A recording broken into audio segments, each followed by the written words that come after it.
although lower house Solons who are pushing for it are denying that the recent developments on a resolution regarding the International Criminal Court's request to conduct an investigation on the war on drugs during the previous administration are allegedly aimed at targeting a particular individual or group. At the very least, the attitude of some lawmakers has obviously changed from being firmly against to being receptive to it. Menelas Moras tells us more.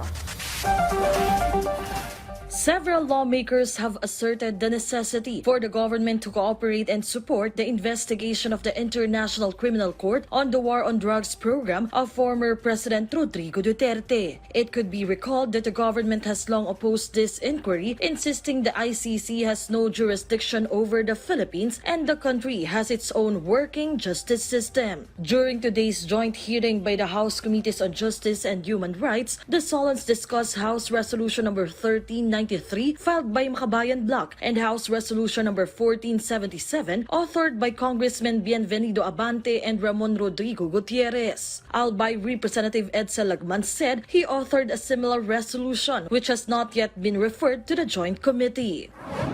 To be clear, we do not doubt, at least this representation does not doubt, the DOJ's capacity to prosecute the relevant crimes, and we remain confident in our judiciary and justice system.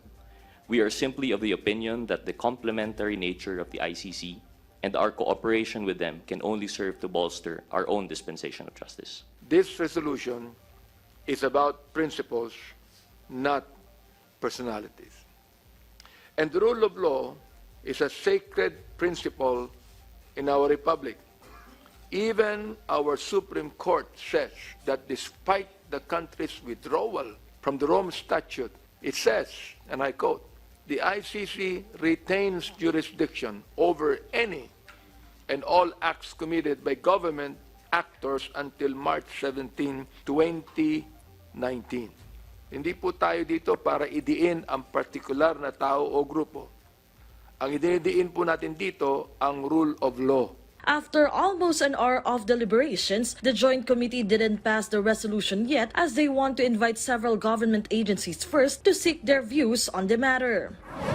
In an interview, Representative Lagman was asked why the resolution is being discussed now after some time and just days after the lower house passed a resolution upholding the integrity of the institution against critics like former President Duterte.